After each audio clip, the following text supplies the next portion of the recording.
오늘 하나님의 선물 마태복음 101번째 시간으로 천국의 비밀을 아는 것이라는 제목으로 우리 하나님 말씀 함께 나누도록 하겠습니다. 마태복음 13장은 신약 성경에서뿐만 아니라 신구약 성경 전체에서도 아주 독특한 성경 장 중에 한 장입니다. 왜 그러냐? 마태복음 13장에 예수님이 8개의 천국 비유를 소개하고 있기 때문에 이 마태복음 13장의 독특성이 있어요. 8개의 비유는 씨 뿌리는 자의 비유, 알곡과 가라지의 비유, 또 겨자씨 비유, 누룩 비유, 밭에 감추어진 보화 비유, 값비싼 진주 비유, 또 그물 비유, 하늘나라 서기관 비유를 8개를 주시면서 주님은 천국의 비밀을 우리에게 알려주시고자 마태복음 13장에 기록을 해놓으셨다는 겁니다. 자, 우리가 오늘 첫 번째로 다룰 비유는 씨 뿌리는 자의 비유예요. 근데 왜 우리가 13장부터 읽지 않았냐면 자세한 씨 뿌리는 자의 비유는 우리가 다음 주에 다룰 것이고 이 비유에 대한 배경을 우리가 좀 아는 게 중요합니다. 근데 우리가 이 씨 뿌리는 자의 비유가 첫 번째 비유인데 요거는 기초 비유입니다. 왜 이게 기초냐? 누가복음에서 주님이 이렇게 말씀하세요. 너희가 이 비유를 알지 못할진대 어떻게 모든 비유를 알겠느냐? 그러니까 씨 뿌리는 자의 비유를 알지 못하면 나머지 모든 비유도 알지 못한다. 이런 뜻이고 이 비유를 이해하고 알면 나머지 비유들도 이해할 수 있다는 뜻입니다. 말하자면 주님의 비유를 푸는 첫 번째 키가 씨 뿌리는 자의 비유에 있다 하는 것이죠. 자, 비유라는 단어 그리스어로 파라볼레인데 많이 들어보신 단어일 겁니다. 영어로 패러블이라고 하면 비유라는 뜻이에요. 그래서 패러블, 파라볼레 요 기본적인 단어의 뜻은 두 개를 같이 놓다라는 뜻이에요. 그래서 하나의 진리를 알려주기 위해서 다른 하나를 옆에 놔둬서 요거를 예로 들어서 요거를 수식해서 비교해서 알려주겠다는 거죠. 이게 두 개를 같이 놓는다라는 것이 비유의 핵심입니다. 구약에도 보면 비유가 있어요. 다윗이 밧세바와 간음했을 때 나단 선지자가 비유로 예를 들어서 다윗을 책망했는데 한 부자가 자기가 양과 소가 엄청 많은데 손님이 왔다고 손님 접대하려고 가난한 사람, 얼마나 가난했던지 새끼 양 한 마리밖에 없는 가난한 사람이 있는데 그 부자가 그 사람의 그 새끼 암양을 뺏어서 잡아가지고 손님을 접대했습니다. 이렇게 나단이 다윗에게 알려줍니다. 그러니까 다윗이 노발대발해요. 그놈 잡아 죽여 마땅한 놈이다. 당장 잡아와라.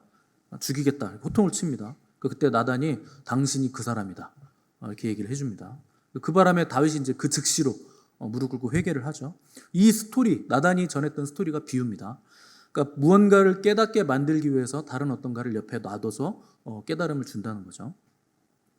자, 예수님이 비유를 통해서 제자들을 가르치셨는데 신약 성경에만 비유가 60개 등장합니다. 많이 등장하는 겁니다. 또 비유가 기능을 가지고 있는데 첫 번째, 드러내는 기능을 합니다. 그러니까 진리를 비유를 통해서 가르치고 비교해서 드러내는 기능을 하고 또 하나의 기능은 뭐냐? 비유를 통해서 진리를 감추는 기능을 합니다. 그러니까 비유는 두 가지 기능을 다 가지고 있는 거예요. 진리를 드러낸다. 또 한 가지는 진리를 감춘다. 비유 안에 감추어 놓는다. 두 가지 역할을 다 한다는 거죠. 그럼 누구에겐 열리고 누구에겐 닫히느냐? 간절히 찾는 자들에게는 영적 진리가 열립니다. 그런데 찾지 않는 자들에게, 그렇지 못한 자들에게는 영적 진리를 오히려 더 깊이 감추어 놓게 하는 역할을 하는 것이 비유입니다.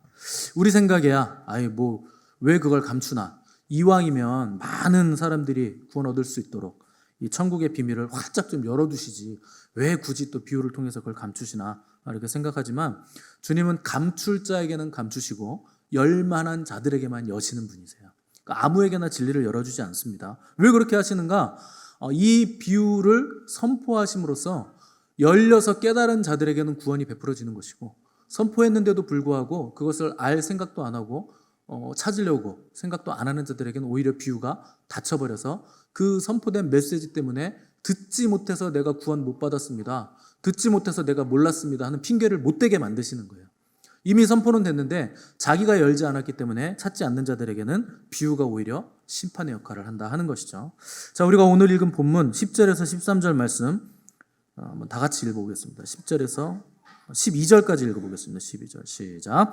제자들이 예수께 나와 이르되 어찌하여 그들에게 비유로 말씀하시나이까?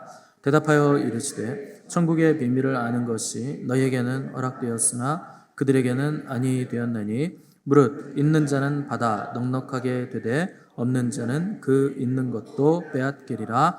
아멘. 사람들이 착각하는 게 하나 있습니다. 예수님이 모든 사람들에게 친절하셨을 것이라고 생각하는 거예요. 그렇지 않습니다. 예수님 친절하신 분 아니에요. 또 예수님은 모두에게 막 열려 있으셔가지고 모든 사람들에게 진리를 다 열어주셨을 것이라고 생각하는데 그렇지 않습니다. 주님은 거룩하고 복된 귀한 진리를 아무에게나 열어주시지 않으셨어요. 또 모든 사람에게 친절하셨거나 모든 사람들을 다 따뜻하게 대해주시지 않으셨습니다. 공생의 초기에 주님이 하셨던 대표적인 일이 성전 정화예요. 성전 정화라는 거 뭡니까? 성전을 뒤집어 놨다는 거예요. 어떻게 뒤집었느냐? 노끈으로 채찍을 만들어서 짐승들 있는 거 막 때려가지고 다 쫓아내고, 가판 막 뒤 엎으시고, 그 무슨 폭도처럼, 남봉꾼처럼 성전에 들어가셔서 난리를 피우셨다는 거죠. 그것뿐만 아니라 당시에 가장 존경받던 그룹인 대제사장이나 제사장, 또 바리새인들, 서기관 이런 사람들에게 독사의 자식들아, 이 회칠한 무덤들아, 너희는 다른 사람들을 배나 더 지옥 자식 되게 만드는 나쁜 놈들이다. 이런 심판의 말씀을 막 쏟아내셨습니다. 거침없이 욕을 하셨다는 거예요. 독사의 자식이라 그러면 욕 같지 않죠. 우리나라의 욕으로 하면 이 개자녀야 이런 겁니다. 아주 심한 욕이죠.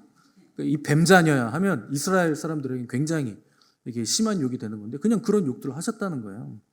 그러니까 많은 그리스도인들이 주님이 친절하셨을 거라고 생각하고 우리도 주님을 닮아서 세상 사람들에게 다 친절해야 된다, 온유해야 된다, 이렇게 생각하시고 그렇게 해야 복음이 착할 전해진다, 젠틀해야 된다 이렇게 생각하시는데 천만의 말씀입니다. 물론 사나운 태도보다야 온화한 태도가 낫겠죠. 친절한 태도가 낫겠죠. 비판하고 책망하는 말보다야 당연히 따뜻한 위로의 말이 더 유익할 겁니다. 근데 그건 일반적으로만 그렇습니다. 항상 그런 건 아니에요. 그러니까 우리나라 사람들은 교회에서 특히 그런데 좋은 게 좋은 거지 이런 사고를 갖고 있습니다. 덕스럽게 합시다. 은혜롭게 합시다. 도대체 그 덕과 은혜가 뭔지 모르겠는데 그 태도가 굉장히 만연해 있는데 그거 좋지 않은 태도입니다. 좋게 하는 게 절대 좋은 게 아니에요.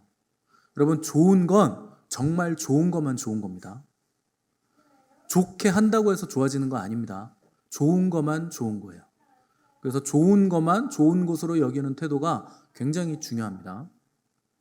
자, 주님은 그 종교 지도자들과 공개적으로 논쟁하는 거 피하지 않으셨어요. 그 종교 지도자들의 왜곡된 논리에 맞서 싸우심으로 해서 그들을 정죄하시고 심판하시는 말들을 쏟아내셨죠. 오늘 본문의 비유도 이게 믿는 자들에게나 밭에 감추인 보화 같은 아주 귀한 진리지 위선자들에게는 이 비유가 굉장히 엄중한 심판의 말씀으로 다가오게 됐다는 겁니다. 자, 13절 14절 말씀 한번 읽어보겠습니다. 13절 14절 시작. 그러므로 내가 그들에게 비유로 말하는 것은 그들이 보아도 보지 못하며 들어도 듣지 못하며 깨닫지 못함이니라. 이사야의 예언이 그들에게 이루어졌으니 일렀으되 너희가 듣기는 들어도 깨닫지 못할 것이요 보기는 보아도 알지 못하리라. 아멘. 자, 보세요. 하나님의 말씀이 아무한테나 막 들려지고 보여주는 게 아니라는 거예요. 들었는데도 듣지 못하는 사람이 있어요. 봤는데도 보지 못하는 사람이 있고 다 실컷 받아놓고 깨닫지 못하는 사람들이 있다는 겁니다. 그래서 14절 보시면 이사야의 예언이라는 게 나오죠. 자, 이사야의 예언이 무슨 예언이냐? 이사야서 6장을 말하는 겁니다. 자, 이사야서는요, 예수님이 태어나기 한 700년 전쯤에 기록된 예언서예요.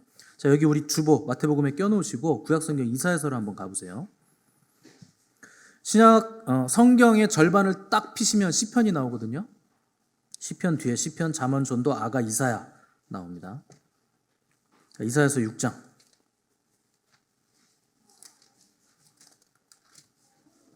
구약성경 974페이지. 구약성경 974페이지. 이사야서 6장 8절에서 10절 말씀.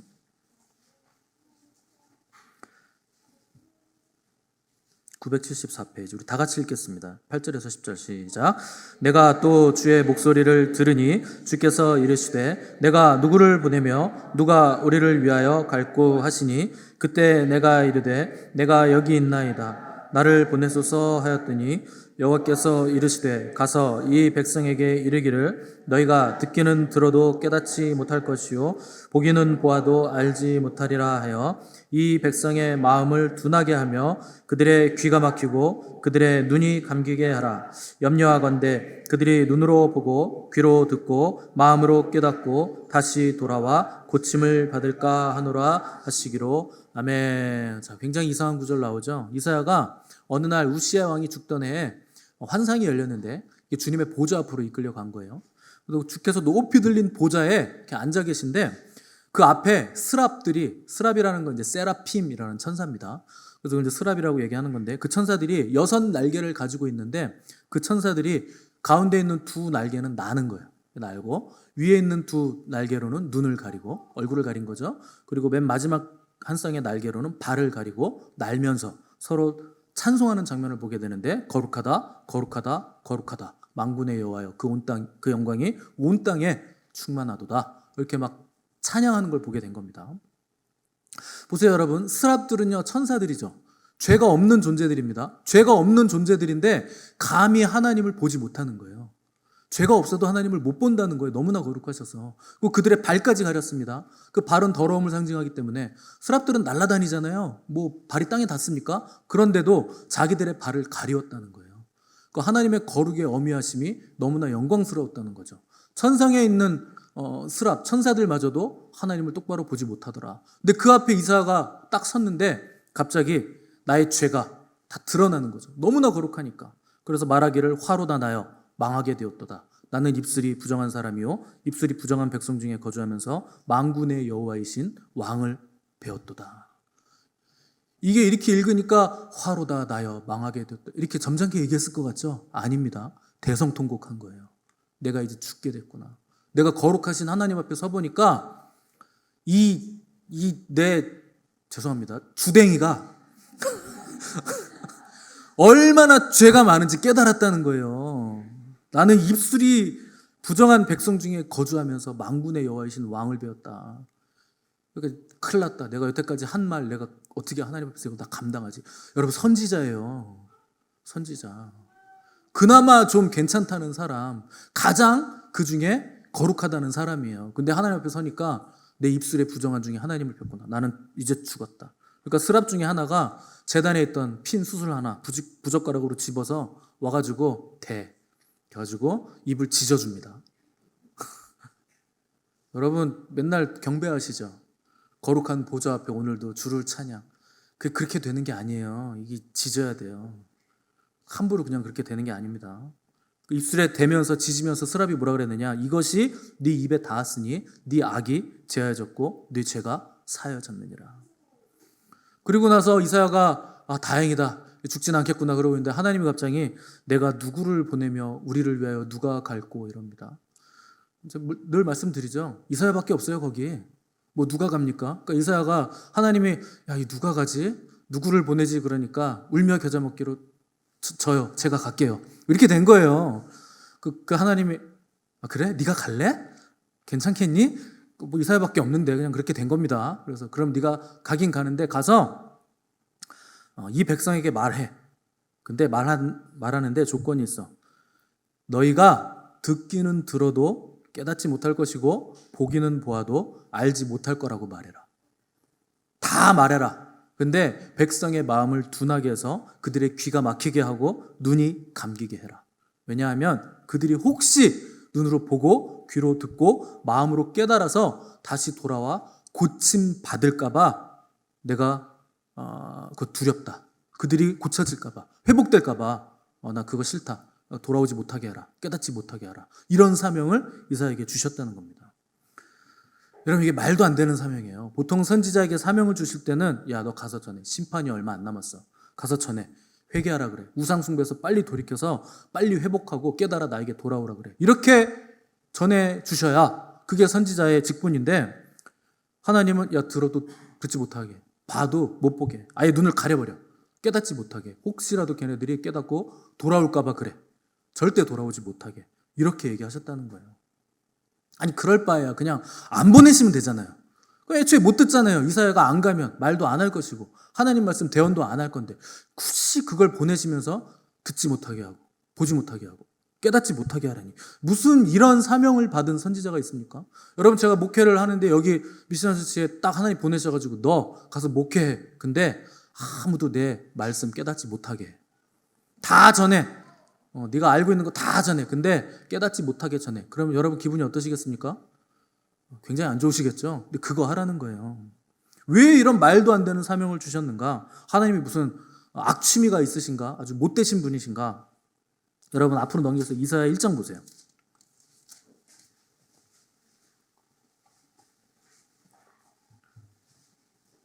자, 2절에서 4절 보십시오. 하늘이여 들으라, 땅이여 귀를 기울이라. 여호와께서 말씀하시기를 내가 자식을 양육하였거늘 그들이 나를 거역하였도다. 소는 그 임자를 알고 나귀는 그 주인의 구유를 알건만은 이스라엘은 알지 못하고 나의 백성은 깨닫지 못하는도다 하셨도다.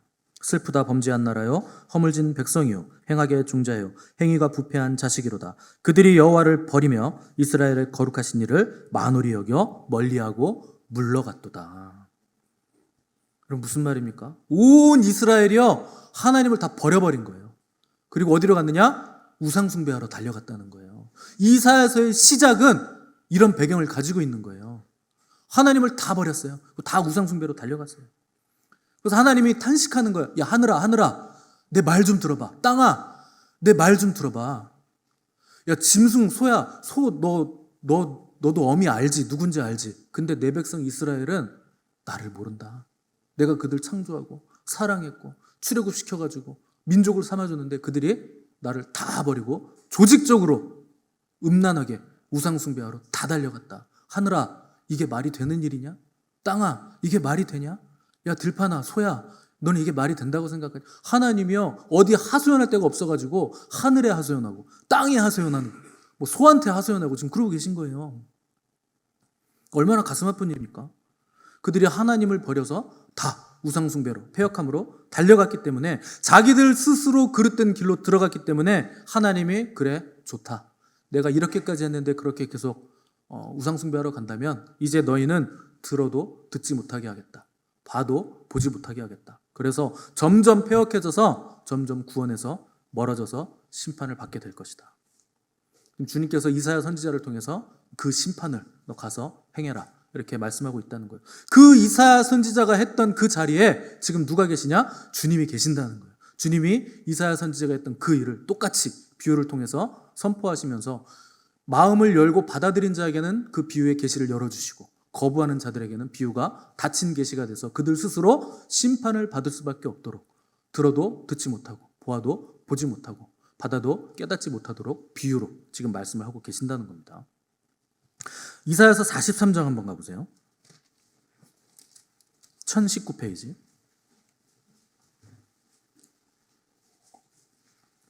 이사야 43장 19절. 그런데 하나님이 아주 또 독특한 메시지를 주십니다. 자, 이사야 43장 19절, 여러분 잘 아시는 말씀이에요. 다 같이 읽어보겠습니다. 시작.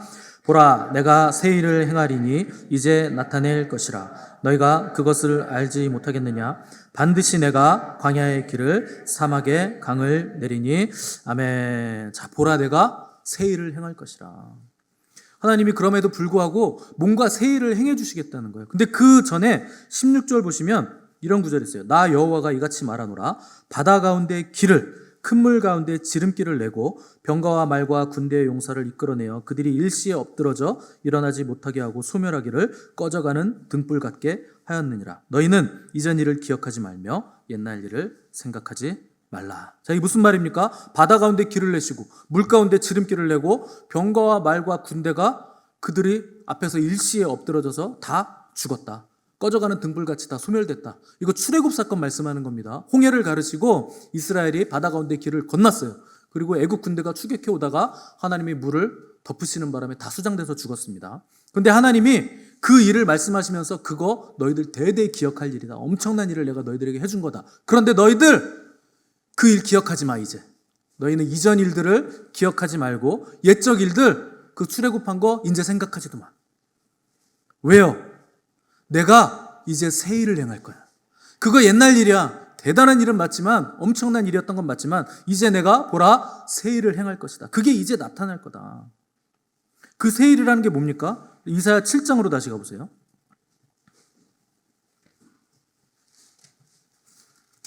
이사야 7장 14절 말씀, 975페이지.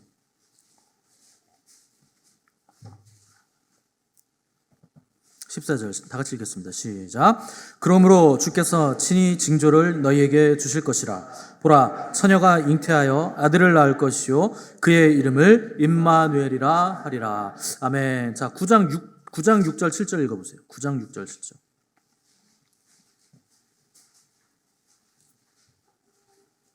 9장 6절 7절 다 같이 읽겠습니다. 시작.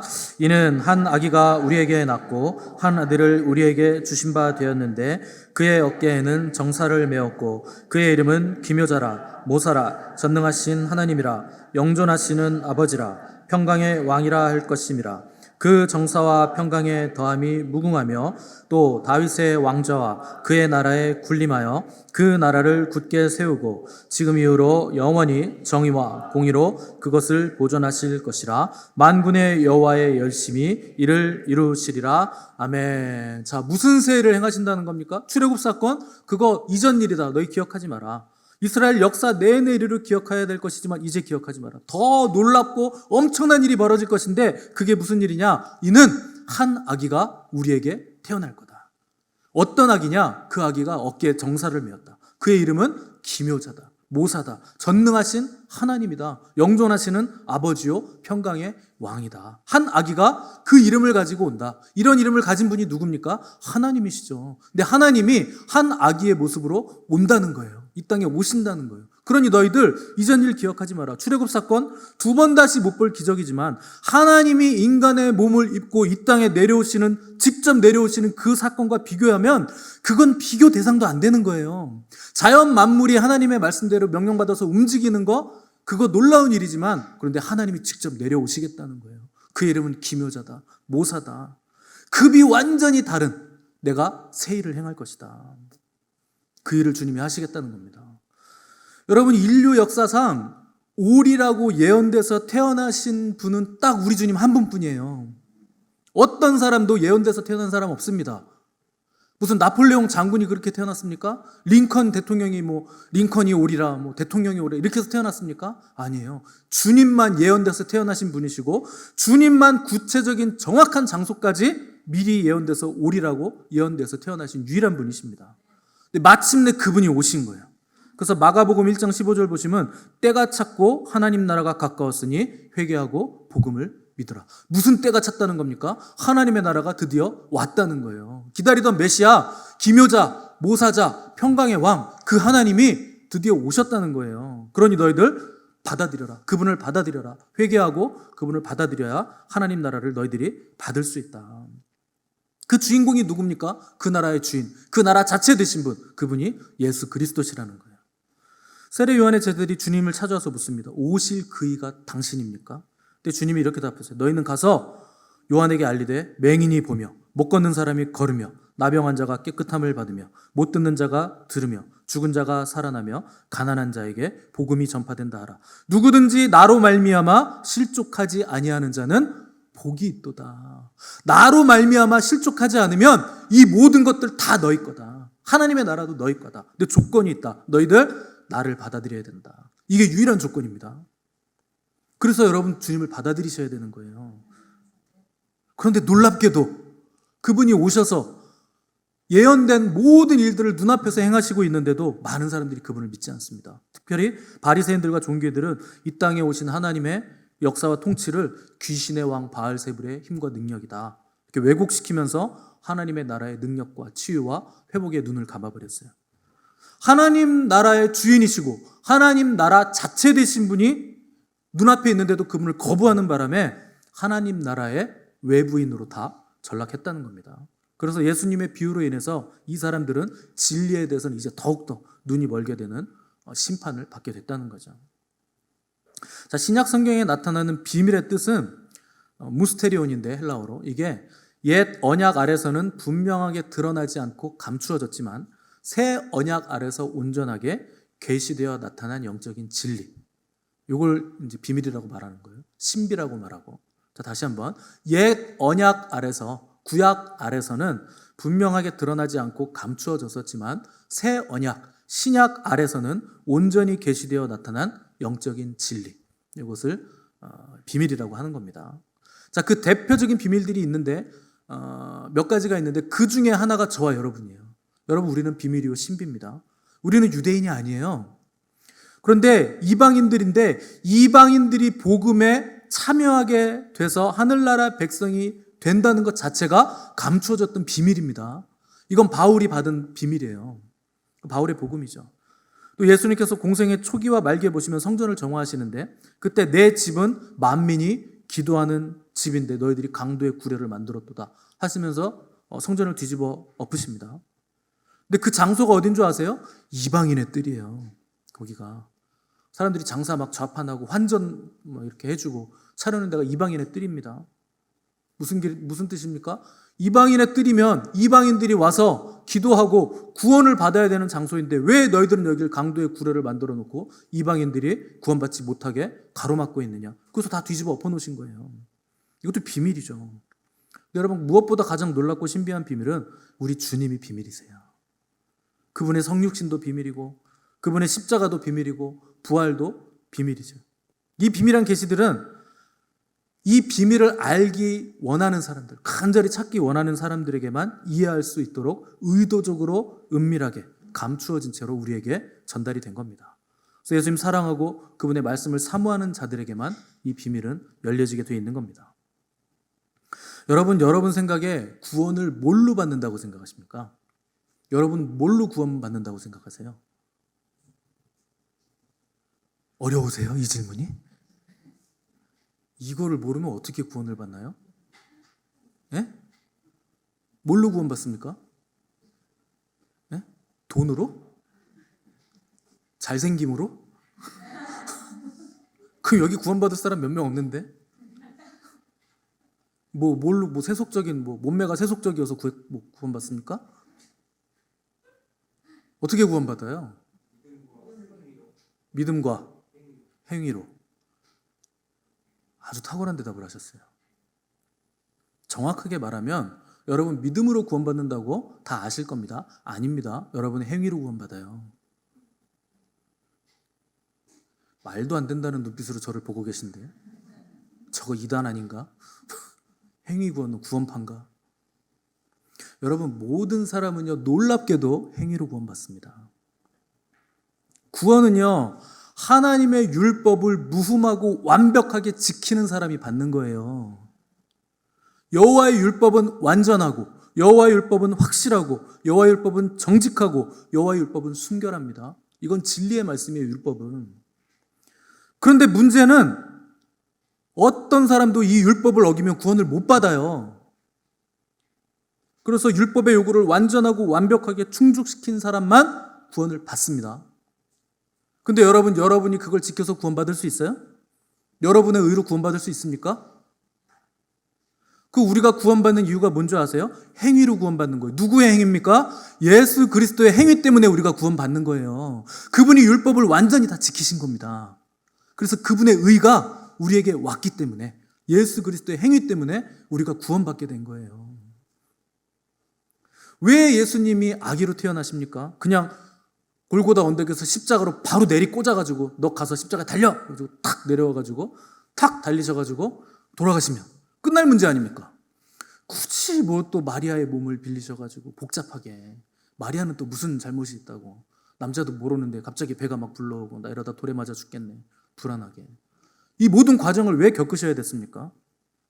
왜 율법 아래서 주님이 태어나셨을까요? 우리의 죄값을 치르는 것만 필요한 게 아니에요. 죄값을 치르고 또 뭐가 필요하냐? 우리에게 의를 주셔야 돼요. 그 의가 뭐냐? 율법의 요구를 완전하게 충족시킨 의. 그 의를 우리에게 주시기 위해서 우리 예수님은 아기로 태어나셔서 자라나시면서 그 율법을 1.1획도 어기지 않으시고 다 지키신 거예요. 그걸 하시기 위해서 아기로 태어나신 겁니다. 그러니까 여러분, 예수님에게로부터 오는 의로움만이 우리가 구원받을 수 있는 유일한 이유고 유일한 근거가 되는 거예요. 그래서 여러분 예수님을 만나셔야 되는 거예요. 여러분 그래서 예수님 받아들이셔야 되는 겁니다. 그분 믿으셔야 되고 사랑하셔야 되고 의지하셔야 되고 끝까지 그분을 따라가셔야 돼요. 어린 양이 어디로 이끌든지 끝까지 가셔야 됩니다. 천국의 비밀을 아는 것이 너희에게는 허락되었으나 그들에게는 아니다. 그러나 너희 눈은 봄으로 너희 귀는 들음으로 복되다. 여러분, 천국의 비밀을 아는 게 왜 복입니까? 그 비밀이 예수님이라서 그래요.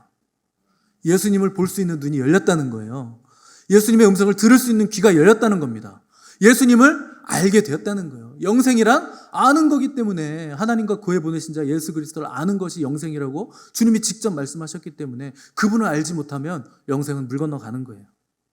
많은 선지자들과 의인들이 우리가 그토록 사랑하는 예수님을 너무나도 보기 원했어요. 언제 오시나, 언제 오시나.